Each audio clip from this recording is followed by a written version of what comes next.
మొదటి మాట చదువుకుందాము. 23 లూకా 34 వచనము. లూకా,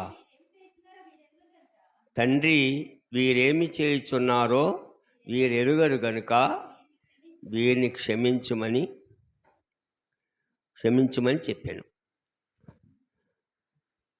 ప్రభు 9 గంటలకు సిలువ వేయబడిన తర్వాత ఆయన 3 గంటల వరకు సిలువలో వేలాడుతూ 3 గంటలకు తన ప్రాణాన్ని, తన ఆత్మను తండ్రికి అప్పగించారు. ఈ మధ్య కాలంలో ఆయన పలికినటువంటి 7 మాటలు అనమాట అండి. ఇది మొదటి మాట, తండ్రి వీరేమి చేయుచున్నారో వీరు ఎరుగరు గనుక వీరిని క్షమించుమని చెప్పారనమాట అండి. కాబట్టి క్షమించే మనసు అనమాట అండి. శత్రువులను క్షమించండి, మీ శత్రువులను ప్రేమించండి. ఏమండి, నీ శత్రువు ఆకలిగొంటే వానికి భోజనం పెట్టు, వాడు దప్పికొంటే వాడికి దాహం ఇయ్యి అని చెప్పారు ప్రభు. చెప్పారు, చేశారు. చేసింది చెప్పారు, చెప్పింది చేశారు ప్రభు అనమాట అండి.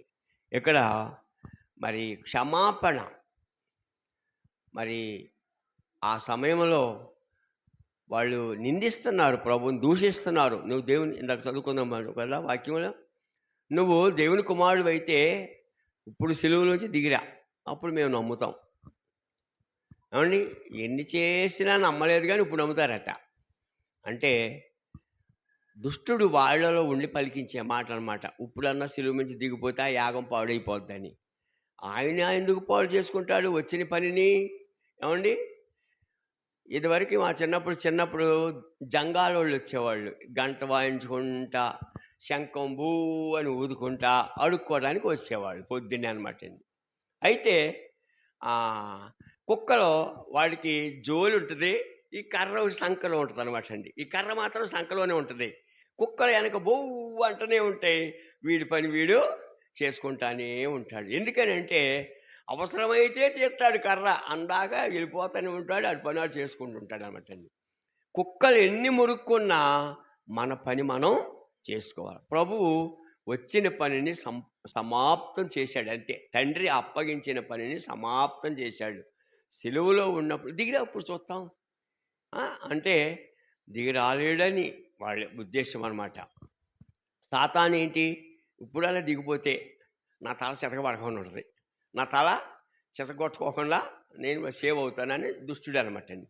ఎప్పుడైతే ప్రభు సిలువ ఎక్కాడో, సిలువలో తన ప్రాణాన్ని పెట్టాడో, దాని తల చిత్తు కింద చెతకొట్టడం అయిపోయింది అనమాట అండి. చిత్తు అయిపోయింది అనమాట.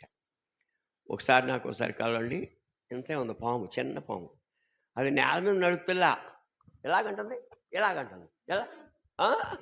అలా అంటుంది అనమాట. నడుతులేదు అంటుంది, కల్లో అంటుంది. అంటుంటే ఒక రాయి తీసుకొని అలాగేసరికి పచ్చడైపోయింది తలకాయ పచ్చడైపోయింది అనమాట.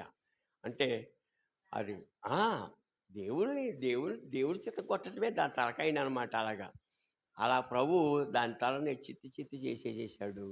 దానికి ఏ పవరో లేకుండా పోయింది, ఏం లేదు, ఇంకేమున్నాయి. ఇక తోకను ఆడించెదవా, లోకమును పీడించెదవా, తలకాయ అయిపోయింది కాబట్టి ఇక తోక ఆడుతుంది ఇంకనమాట.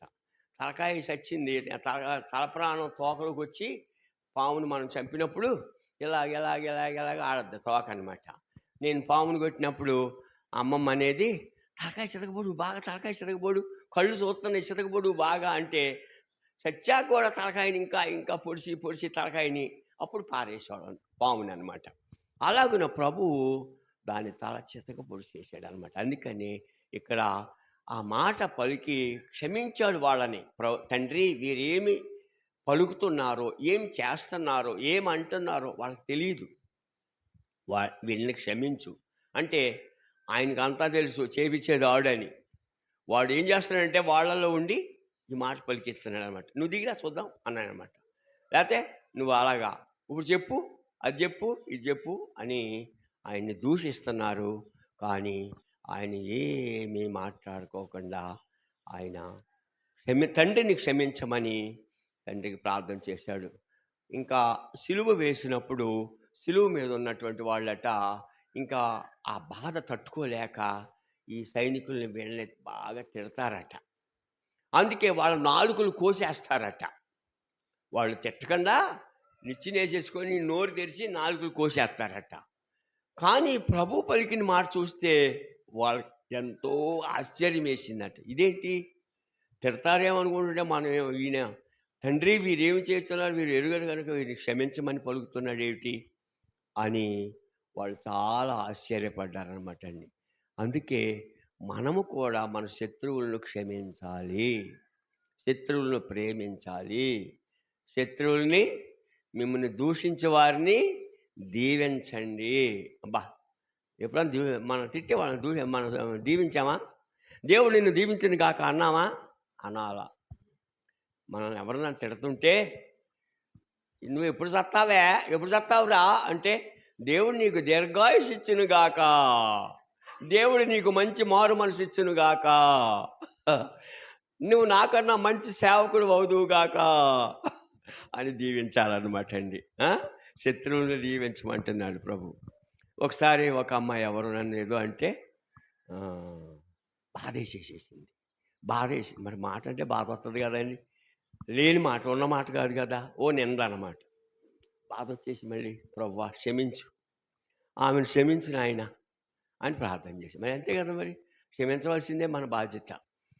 దైవ సేవకులుగా ప్రతి వాళ్ళని క్షమించాలి. మేము అందరినీ క్షమించాలా, ఏ మాటలన్నా క్షమించాలా, అడుక్కున్నోడన్నా క్షమించాలా, వీళ్ళు దొంగోళ్ళన్నా క్షమించాలా, వీళ్ళు దోచుకునే వాళ్ళన్నా క్షమించాలా. ప్రభువా వాళ్ళు క్షమించు, వాళ్ళు మాట్లాడే మాటలు మరి ప్రభువా ఆ నేరం వాళ్ళ మీద ఏకయ్యా, ఈ నేరం అండి. మరి స్టెఫను ఏమని ప్రార్థించాడు? తండ్రి ఈ నేరం వాళ్ళ మీద మోపొద్దు ప్రభువా. అసలు రాళ్ళు పెట్టి కొడుతుంటే ఎట్టుంటుందండి? అసలు ఓ చిన్న రాయి తగిలితే మనకి ఎలా ఉంటుంది? ప్రాణం పోయిందాకా టప టప టప టప టప టప రాళ్ళు కొట్టేస్తూ ఉంటుంటే మోకారించి అబ్బే ఎక్కడ తగిలితే ఫట్ ఫట్ ఫట్ బద్దలైపోతుంది రాయి. వాళ్ళు ఇసిరే రాయి పెట్టి కొడితే ఇక్కడ అయితే అక్కడ పట్టును బద్దలైపోతుంది, ఇక్కడ పడితే ఇక్కడ బదిలిపోతుంది, ఎక్కడైతే ఇక్కడ రాయి అలా దెబ్బలు కొట్టి ప్రాణం పోయేదాకా చంపేస్తే ఆ దెబ్బలు తినుకుంటూ తండ్రి మోకరించి పెద్ద శబ్దంతో తండ్రి ఈ నేరం వాళ్ళ మీద మోపొద్దు అన్నాడు. అసలు ఏమి పరిశుద్ధాత్మ ప్రేమ అది! నిజంగా ఎంత క్షమాపణ. మా అబ్బాయి ఒకడు దేవుని సేవకుడయ్యాడు. స్టెఫను అంటే వాళ్ళు తిట్టాడంట, అందుకే వాళ్ళు రాళ్ళు పెట్టి కొట్టారంట. ఏమి మరి వాక్యం చెప్పటమో ఏమిటో, వాళ్ళు తిట్టాడు తిట్టకోకుండా ఉంటే కొట్టోడు కాదు కదా అన్నట్టు. అలా పరిశుద్ధాత్మతో నిండిన వాడయ్యి మాట్లాడాడని ఉంటే అక్కడ తిట్టాడటేటి అంతా రాయబడి ఉంది కదా. వాక్యం అంతా చెప్పుకుంటూ వచ్చి ముష్కర్లారా అన్నాడు ఆ మాట కట్ట. ఏమంటాం ఇంకా ఏమనిక సరేలే, ఇక చెప్పిన మాటలు విను. ఎవరన్నా చెప్పింది కాపీ చేయటమో, ఎవరో ఒక పాస్గా చెప్పుంటాడు ఇలాగా అది తీసేసుకోవటం.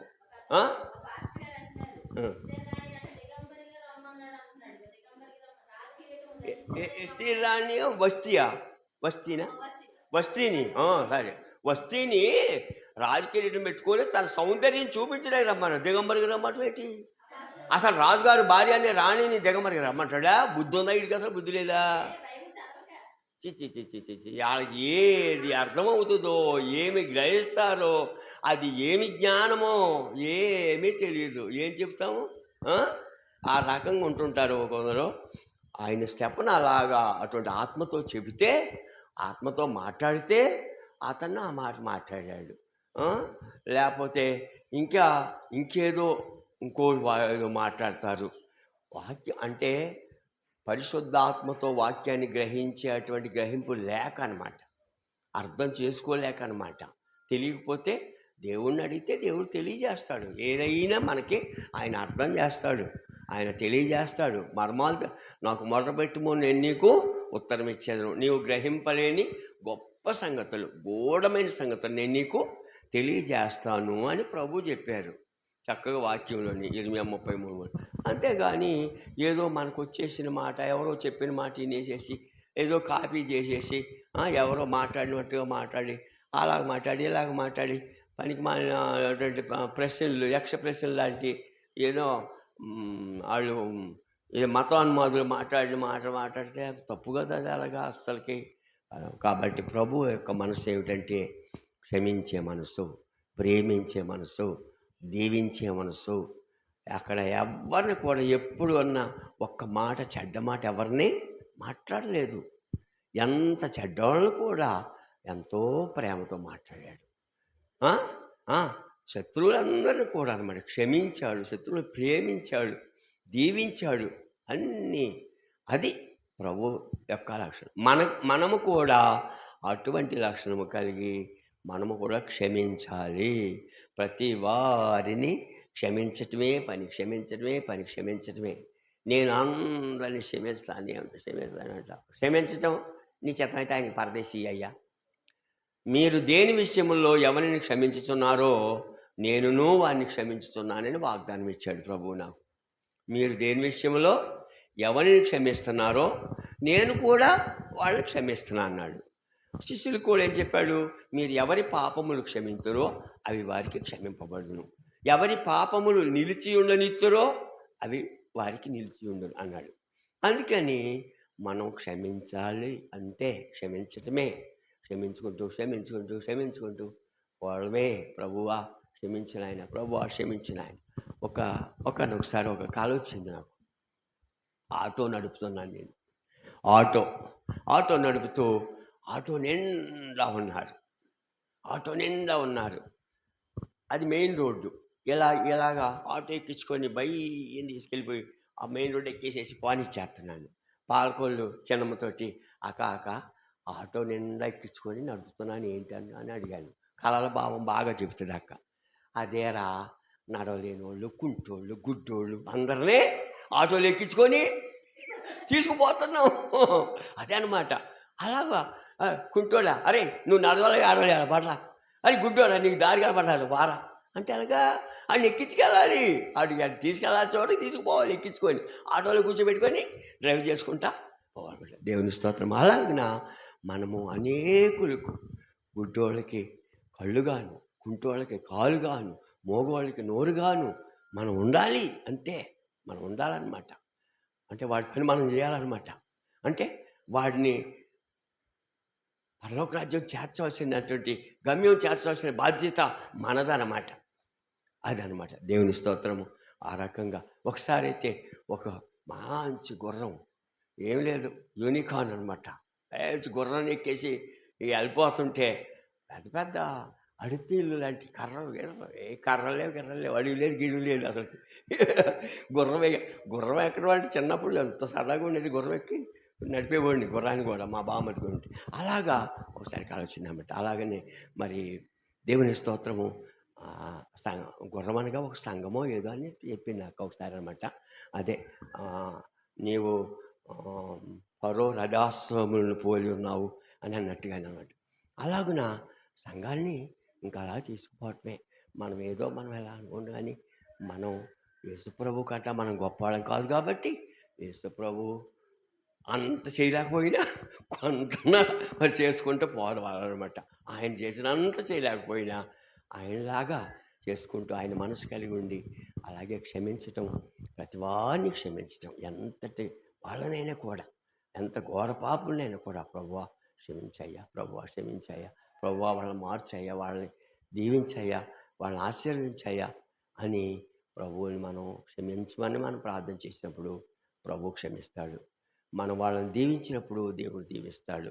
మరి తప్పనిసరిగా వారు మనల్ని శపించినా కూడా, దూషించినా కూడా మరి మనం వాళ్ళని ప్రేమించి క్షమించటం మన బాధ్యత అన్నమాట. దేవుని సేవకులకి మరీ ఇంకా ఎక్కువ. విశ్వాసులు మీరు దేవుని సేవకులండి, మీరు క్షమిస్తారు కానీ మేము క్షమించడం కాదు. విశ్వాసులకైనా ఒకటే, సేవకులకైనా ఒకటే అనమాట. తప్పనిసరిగా అందరికీ చెప్తున్నాడా, కొందరికి చెప్పాడా? ఈ మాటలు మాకు చెబుతున్నావా అని అడిగారు శిష్యులు. మీకు కాదు, అందరికీ.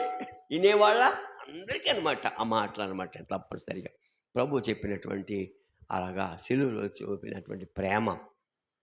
తండ్రి, తండ్రికి ప్రార్థన, వీరేమి చేయుచున్నారో వీరు ఎరుగరు గనుక వీరిని క్షమించుము అంతే. అలాగున మనం కూడా అదే మాట, ప్రభువా వీళ్ళేం మాట్లాడుతున్నారో వీరికి తెలియదు, వీళ్ళని క్షమించు.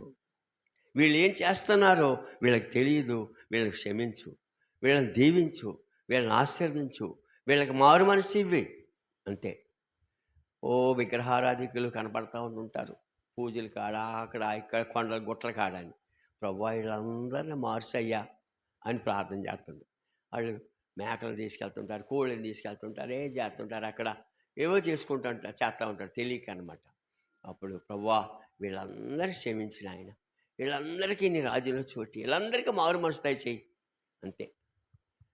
కుమారక్క సర్వలోకాన్ని రక్షించిన ఆయన అని ప్రార్థన. సర్వలోకాన్ని మరి అంతే కదా, అందరినీ, ప్రపంచం ఏమండి, లోకంలో ఉన్నటువంటి ప్రపంచం దేశస్తులు అన్ని దేశాల వారు కూడా 250 దేశాలు ఎన్నో ఉన్నాయి అనుకుంటా, ఇంకెక్కువ ఉన్నాయి. మరి అందరూ కూడా రక్షింపబడాలి, అందరూ కూడా మరి దేవుని రాజ్యం చేరాలి. ప్రార్థన చేయటమే మన కర్తవ్యం. దేవునికి మహిమ కలుగును గాక. మరి ప్రభు పలికినటువంటి మొదటి మాట చాలా ఎంత విలువైందో, అలాగే 7 మాటల్లో కూడా చాలా విలువైనటువంటిది అనమాట అండి. ఆ మాటల్ని మనం ఎంత మాత్రము ఎన్నడూ మర్చిపోకూడదు అనమాట, గుర్తు చేసుకుంటానే ఉండాలా. వాక్యం గుర్తు రావాలా. పరిశుద్ధాత్ముడు మనలో ఉంటే వాక్యం గుర్తు చేస్తానే ఉంటాడు. ఎలా చేయి, ఎలా చేయి, ఎలా చేయి, అలా చేయి. ఆ పేదవాళ్ళని ఏమనకూడదంటే, మాకు తెలుసులే, నీకన్నా ఎక్కువగానే చూస్తా నేను అంటారు. నువ్వు పెడుతున్నావు మంచిదే, నీకు ఆశీర్వాదం, కానీ తిట్టకూడదు వాళ్ళని, వాళ్ళని నిందించకూడదు. ఏమండి, బేదలను నిందించేవాడు తన సృష్టికర్తను, బేదలను వెక్కిరించేవాడు తన సృష్టికర్తను నిందించేవాడు. దేవుణ్ణి నిందించటం అంటండి. ఇంకా దేవుని నిందించే ఇంకేంటి అసలుకే.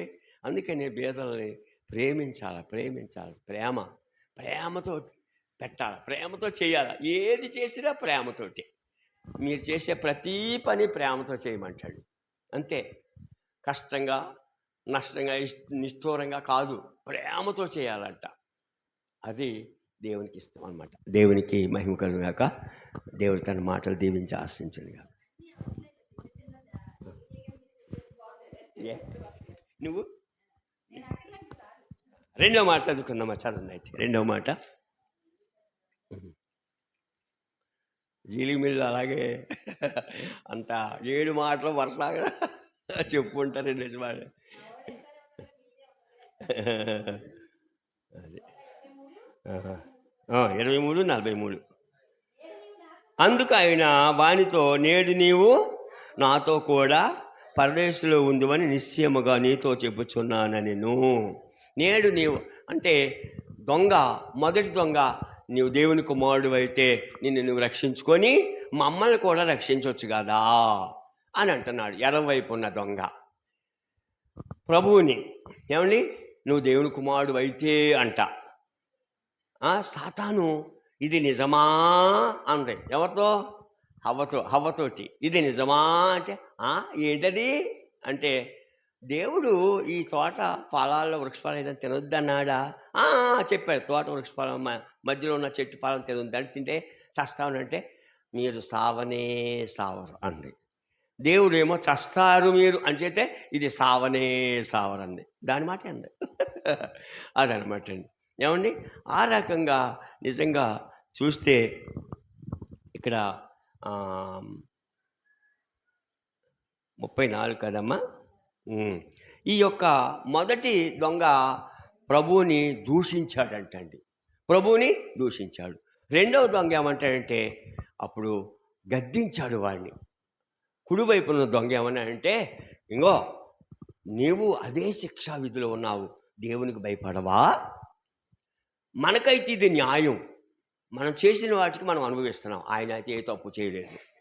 నేను తప్పు చేశానని ఒప్పుకున్నాడు, ఆయన తప్పు చేయలేదని తెలుసుకున్నాడు. కుడివైపున దొంగ అనమాట.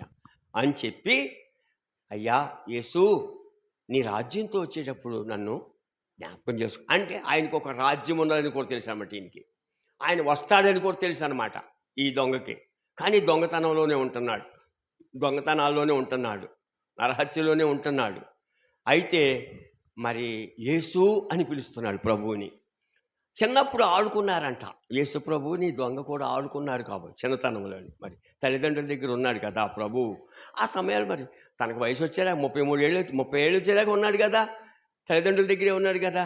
కాబట్టి ఆడుకున్నారో పరిచయమో ఏదో మొత్తానికి పేరు పెట్టి పిలిచి మాట్లాడుతున్నాడు. అంతే కదా. మా ఫ్రెండ్స్ యారా ధర్మలింగం అంటారు నన్ను. అలా ఫ్రెండ్షిప్ అనమాట. యేసు అంటున్నాడు, పేరు పెట్టి పిలిచి, యేసు నీ రాజ్యంతో వచ్చినప్పుడు నన్ను కొంచెం జ్ఞాపకం చేసుకుంటే, నేడు నీవు నాతో కూడా పరదేశుడు. ఒక్క మాట, మన నోటి మాట చూడండి, ఒక్క మాటతోటి దేవుని రాజ్యం వచ్చేసింది. ఒకవేళ ఆ మాట అడగకపోతే లేదు, ఇక రక్షణ లేదు కదా. అందుకే మన నోరు చాలా, అందుకే దేవుణ్ణి స్తుతించే నోరు ఇది, దేవుణ్ణి గణపరిచే నోరు, దేవుని హెచ్చించే నోరు. కాబట్టి మంచి మాటలు పలకవలసిన నోరు మనదనమాట అండి ఎప్పుడు కూడా. అందుకంటాడు, కృతజ్ఞతావచనమే మీరు ఉచ్చరింపవలని కానీ మీ నోట బూతులైనను పోకిరి మాటలైనను సరసోక్తులైనను ఉచ్చరింప తగదు అంటాడు అనమాట. అది పరిశుద్ధులకు తగినటువంటిది అనమాట అని అంటాడు. దేవుని స్తోత్రం. మూడో మాట చదువుకుందాం.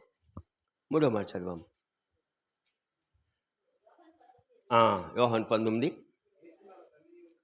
యేసు తన తల్లియు తాను ప్రేమించిన శిష్యుణ్ణు దగ్గర నిలిచినడు చూచి, అమ్మా ఇదిగో నీ కుమారుడు అని తన తల్లితో చెప్పాను.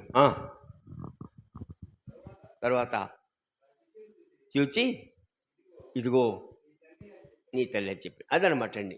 ఆ దగ్గర నిలిచి ఉన్నారు, తల్లి నిలిచి ఉంది, ఆ ప్రేమించిన శిష్యుడు నిలిచి ఉన్నాడు. వారిని చూచి అమ్మా అంటే తన కుమారుని బాధ్యతను, పెద్ద కుమారుడు కదండి మరి ఆయన పెద్ద కుమారుడు కాబట్టి బాధ్యతను ఏంటంటే తల్లిని చూడవలసిన బాధ్యతను అప్పగేస్తున్నాడు అనమాట శిష్యునికి. తన యొక్క శిష్యునికి ఏంటంటే తాను ప్రేమించినటువంటి మరి శిష్యుడు యోహాను గారికి, అయ్యో అమ్మా ఇదిగో నీ కుమారుడు, నేను చనిపోతున్నాను కదా అమ్మా. చాలా మరి బాధ, దుఃఖం, గుండె బద్దలైపోయింది మరి కుమారుని చూసి ఆ పరిస్థితిలోని సిలువలోని. అప్పుడు అయితే తన బాధ్యతను నిర్వహిస్తున్నాడు. అమ్మా ఇదిగో నీ కుమారుడు అని ఆ కుమారుడికి తల్లిని అప్పగిస్తున్నాడు. ఆ శిష్యుని చూసి ఇదిగో నీ తల్లి అని ఆయనకి తల్లిని అప్పగిస్తున్నాడు. అప్పుడే ఆ శిష్యుడు తన తల్లిని తీసుకుని పోయి తల్లి తనకు ఇంటి చేర్చుకొని తల్లిని ఎంతో మరి జాగ్రత్తగా చూసుకున్నాడు. అంటే నేను చనిపోతున్నా, నాకు ఏంటి ఈ తల్లి సంగతి, నాకే లేదు, ఎవడంటాడు నేనే సత్తన్నాను, నీకేం పెట్టండి రా అన్నాడంట తండ్రిని. నీకేం చేయను అన్నాడు. కాదు, ఆయన చనిపోయే పరిస్థితుల్లో కూడా తన బాధ్యతను నిర్వహించి ఆ శిష్యునికి అప్పగించాడు తల్లిని. ఆ తల్లి మరి శిష్యునికి తల్లిని అప్పగించాడు, తల్లిని శిష్యునికి అప్పగించాడు అన్నమాట. మన బాధ్యతలను తప్పనిసరిగా నిర్వహించాలి మనం. ప్రభు అందుకే చూపించాడు, ఊకే కాదు. ఐ ఆమ్ ది వే అంటే నేనే మార్గం అంటే అది నేను చేసిందే మీకు దారి అని చెప్పాడు అనమాట. మార్గం అనమాట అది. దేవుని స్తోత్రం. దేవుడు అటువంటి మరి బాధ్యతతోటి తల్లిని ప్రేమించాడు. అందుకనే నువ్వు భూమి మీద దీర్ఘాయుష్మంతుడు అగినట్టు నీ తండ్రిని నీ తల్లిని సన్మానించుము అంటాడు అన్నమాట. ఆజ్ఞ భూమి మీద దీర్ఘాయుష్మంతుడు అవడానికి నీ తండ్రిని తల్లి సన్మానించాలి. తర్వాత ఎన్నో మాట? నాలుగో మాట 15:34. నా దేవా నన్ను ఎందుకు చెయ్యి విడిచి అని చెప్పాను. అయితే నా దేవా నన్ను ఎందుకు చెయ్యి విడిచితివి అంటాడు.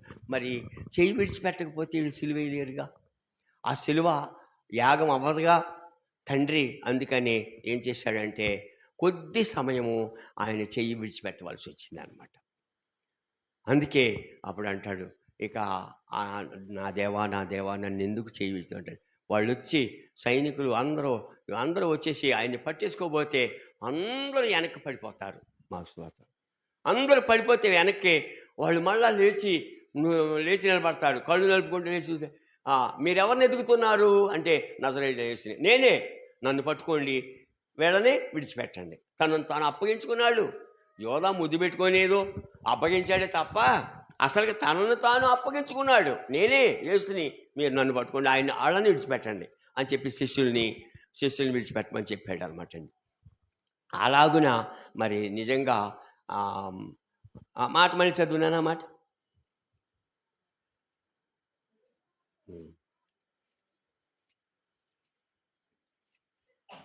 నా దేవా నన్నెందుకు చెయ్యి విడిచిపెట్టాను. అదే అంటే చెయ్యి విడిచిపెట్టకపోతే వాళ్ళు ఆయన్ని పట్టుకోలేరు, ఆయన్ని సిలువేయలేరు, ఏమి చేయలేరు అనమాట అండి. అప్పుడు అక్కడ దేవుని యొక్క ఆ తండ్రి ఆత్మ ఏమైందంటే ఆయనలోంచి బయటికి వెళ్ళిపోగానే అప్పుడు ఒక్క మనిషి మాత్రమే మిగిలిపోయారు, బాడీ మాత్రం మిగిలిపోయింది, శరీరం అనమాట అండి. అప్పుడు వాళ్ళు పట్టుకొని కొట్టుకుంటూ తీసుకెళ్ళగలిగారు, కట్టేయగలిగారు, సిలువేయగలిగారు. లేకపోతే చెయ్యనే లేరు అనమాట అండి, ఏమి చేయలేరు, వాళ్ళ వల్ల అవ్వదనమాట అండి. ఎన్నోసార్లు పట్టుకోవడానికి ప్రయత్నం చేశారు, పట్టుకోగలిగారా? తప్పించుకొని పోయాను అని రాయబడి ఉంటుంది.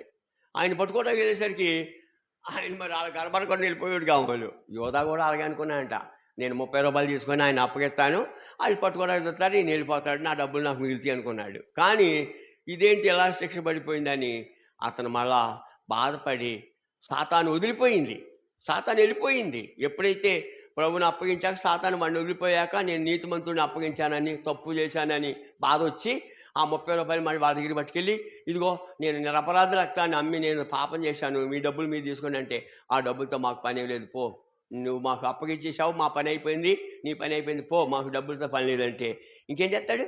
ఆ 30 రూపాయలు మూట పట్టుకెళ్ళి దేవాలయంలో గిరాటు కొట్టేసేసి పోయి ఊరి పెట్టుకొని తల కిందలు పడి చచ్చిపోతాడు అన్నమాట యోధ. ధనాపేక్ష అనమాట వాడు. తర్వాత ఇంకో మాట, ఎన్నో మాట, 5వ మాట.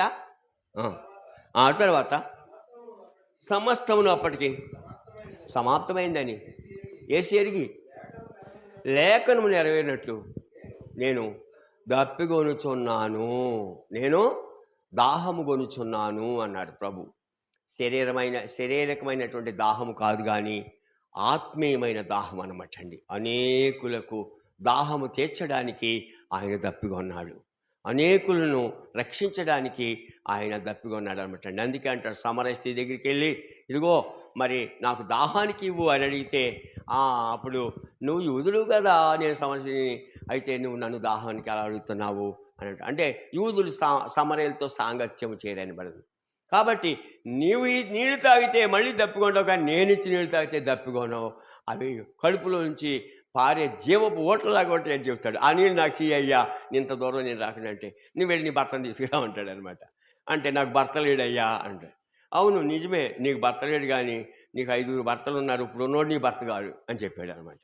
ఉన్నాడు కానీ ఆడు భర్త, నీ భర్త కాదు అని చెప్తాడు అనమాట అండి. అదేనా సమాప్తమైందా అమ్మా? దప్పికొనుచున్నాను అన్నాడు కదా.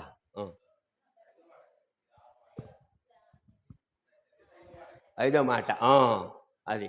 కాబట్టి దప్పికొనుచున్నాను అన్నారు ప్రభు. మరి ఆయన దాహం ఏమిటంటే సర్వలోకాన్ని రక్షించుకోవాలి. ఆదాము చేసినటువంటి పాపాన్ని బట్టి మరి ఎప్పుడైతే వాళ్ళ అందరికీ కూడా మరి జీవం పోయి మరణం వచ్చిందో, ఆ మరణపూలు విరిచేసేసి అందరికీ జీవం ఇవ్వాలని, అందుకోసమే ఆయన శిలువలో దప్పిగా ఉన్నాడు. నిజంగా మరి ఈ శారీరకంగా ఆయన శరీరంతో ఉన్నాడు. 9 గంటలకు సిలువేస్తే 3 గంటల వరకు సిలువ మీద ఉంటే ఎంత దాహం అవుద్ది ఒకసారి ఆలోచిస్తే. చాలా దప్పిగా ఉన్నాడు ఆయన, చాలా బాధ అనిపించాడు, చాలా శ్రమ అనిపించాడు. అయితే ఏమైనా తండ్రి అప్పగించిన పని పూర్తి చేయాలి, తండ్రి తనకు అప్పగించిన దాన్ని పూర్తి చేయాలని ఆయన ఆ రీతిగా సమస్తాన్ని కూడా మరి చేశాడు, నిర్వహించాడు. మరి అలా బాధ అనుభవించాడు మన కోసం, ఇదంతా కూడా అనమాట, మన కోసం అనమాట అండి. తర్వాత ఇంకో మాట, 6వ మాట, 5 అయిపోయింది 6. యేసు చిరకను పుచ్చుకొని సమాప్తమైందని చెప్పి సమాప్తమైనది అన్నాడు. కాబట్టి ఇక్కడ సమాప్తమైందంటే తండ్రి అప్పగించిన పని పూర్తి చేసేసాడు. పౌలు గారు ఏమంటాడు? నా పరుగు కడముట్టించాను, నా విశ్వాసాన్ని కాపాడుకున్నాను చివరి సమయంలో అంటున్నాడు. నా కోసం నీతి కిరీటం ఉంచబడి ఉంది. నా కోసమే కాదు, ఆయన ప్రత్యక్షతను అపేక్షించే అందరి కోసం ఉందంటే అని చెప్తాడు అన్నమాట. అలాగనే తండ్రి పని అప్పగించింది కంప్లీట్ చేసేసాడు. మరి మనం కూడా చేయాలా వద్దా? ఒక యజమాని దగ్గర, ఇప్పుడు నీ దగ్గరే ఒక పనివాడు ఉన్నాడు, ఒక పని అప్పగిస్తాము. అప్పగించినప్పుడు పూర్తి చేయాలా వద్దా? సగం చేసేసి వచ్చేసేస్తే మనం మెచ్చుకుంటామా? మెచ్చుకోము. అందుకని అయ్యా వచ్చావా, ఏం చేసావంటే, మీరు చెప్పిన పని మొత్తం చేసేసి వచ్చావా, వెరీ గుడ్, మంచోడు నువ్వు అని మెచ్చుకుంటాం మనం. అలాగే తండ్రి అప్పగించిన పనిని ఏం చేశాడు? ఆయన సమాప్తం చేశాడు. సమాప్తమైంది, అంతా కంప్లీట్ అయిపోయిందని సమాప్తం చేశాడు ఆయన తండ్రికి. అందుకని తండ్రికి ఇష్టమైన కుమారుడు అన్నమాట. ఈయన నా ప్రియ కుమారుడు, ఈయనందు నేను ఆనందించుతున్నాను అంటే తండ్రి ఉద్దేశాన్ని నెరవేర్చేవాడు అనమాట. నెరవేర్చాడు అనమాట అండి. సమాప్తమైపోయింది అంటున్నాడు అనమాట. ఇంకొక మాట, 7వ మాట. అప్పుడు యేసు గొప్ప శబ్దంతో కేకవేసి, తండ్రి నీ చేతికి నా ఆత్మను అప్పగించుకొనుచున్నాను అన్నాడు. అంటే ఇంకా ఫైనల్ అనమాట, లాస్ట్ అనమాట. అంటే ఆత్మను తండ్రికి అప్పగించేస్తానమాట. తండ్రి నీ చేతికి నా ఆత్మను అప్పగించుకుంటున్నాను. మనము కూడా మన ప్రాణం, మన శరీరం, మన ఆత్మ తండ్రికి అప్పగించాలా, తండ్రి చేతిలో పెట్టాలా. అంతేగాని నా ప్రాణం నేను కాపాడుకుంటాను, నా ఆత్మ నేను కాపాడుకుంటాను అంటే కుదరదు. ఆయన కాపాడాల. జీవ మూటలో పెట్టి దాస్తాడు మన జీవాన్ని ఆయన. అటువంటి మంచి ప్రేమగా తండ్రి అనమాట, గొప్ప తండ్రి అనమాట, గొప్ప కాపరి అనమాట ఆయన, మంచి కాపరి అనమాట మనకు ఆయన. కాబట్టి ఆయనకి సరెండర్ అయిపోవాలా, మనం సరెండర్ అయిపోవాలా. అయ్యా నీ చిత్తం లేకోకుండా నేనేమి చేయను, నీ సెలవు లేకోకుండా ఏమి చేయను, ఒక్క అడుగు కూడా ముందుకెయ్యను నీ చిత్తం లేకుండా అని మన ప్రాణ శరీర ఆత్మలు దేవునికి అప్పగించుకోవాలా, అప్పగించేసేసుకోవాలన్నమాట. అలా అప్పగించుకున్నప్పుడు దేవుడు మనల్ని నడిపిస్తాడన్నమాట. యెహోవా నిన్ను నిత్యము నడిపించును. ఆయన నిత్యము కూడా నడిపిస్తాడనమాట మనల్ని. అందుకని ఆ రీతిగా మనం తండ్రికి అప్పగించుకోవాలి. మన ఆత్మను ఆయనకు అప్పగించుకున్నప్పుడు ఆయన భద్రత మనకు ఉంటుంది అనమాట అండి. ఎప్పుడు అసలు ఏదైనా కూడా ఆయన జీవించేవాడను నేను కాను, పౌలు గారు అంటారు. జీవించేవాడను నేను కాదు, నాలో క్రీస్తు జీవిస్తున్నాడంట. అటువంటి అనుభవంలోకి రావాలన్నమాట. మనం మన చిత్తాన్ని కాదు నెరవేర్చేది, ఆయన చిత్తాన్ని నెరవేర్చాలి. మన ఇష్టాన్ని కాదు, ఆయన ఇష్టాన్ని నెరవేర్చాలన్నమాట. జీవించేది మనం కాదు, ఆయన మనలో జీవించాలి. ఆ రీతిగా మరి తండ్రికి మన ఆత్మని అప్పగించుకోవడము మనకి ఎంతో మంచిదన్నమాట అండి. మరి నిజంగా ఒక్కొక్కసారి చనిపోయే పరిస్థితిలో ఉన్న వాళ్ళ దగ్గరికి వెళ్ళి 2 మాటలు చెబుతాం. అయ్యా యేసు ప్రభువా నన్ను క్షమించు, నా ఆత్మ నీకు అప్పగిస్తున్నాను అని ఒక 2 మాటలు చెప్పితే దేవుడు ఆయన క్షమించేసేసి ఆత్మను మరి ఆయన పరదేశంలో చేర్చుకుంటాడు. దేవుడు ఎంత ప్రేమగల దేవుడు. తప్పనిసరిగా మనం క్షమించితే ఆయన క్షమిస్తాడు, గ్యారెంటీ. తిరిగేలేదు అసలు. ముందు మనం క్షమించాలా. నువ్వు పరలోకం వెళ్ళవు అంటే ఇంకెలాగా? అసలుకి నీకు పరలోకం లేదు. ఈ తాతయ్యది పరలోకం.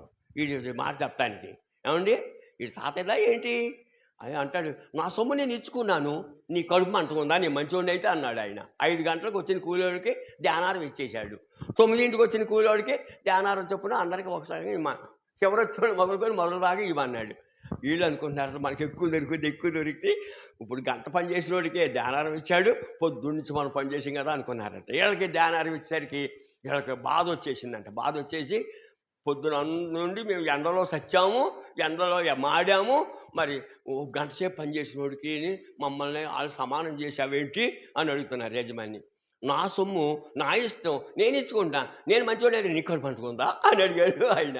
కాబట్టి ఆయన రాజ్యం అండి, ఆయన ఇచ్చుకుంటున్నాడు. నీకు బాధ ఏంటి, నీకు బాధ ఏంటి, నువ్వు పరాకు వెళ్ళవు. చాలామంది చాలా తప్పు. అస్సలకే ఆ మాటే రాకూడదు. వాడికి పరాకు లేదు, వీడికి పరాకు లేదు. అబ్బా నీ జడ్జిమెంట్లు అమ్మగాను, ఏం జడ్జిమెంట్లో మరి. ప్రభు వాళ్ళకు కూడా ఇవ్వాలి అని కోరుకోవాలి, వాళ్ళు కూడా క్షమించాలి. మనం అప్పుడు క్షమిస్తారు ప్రభు.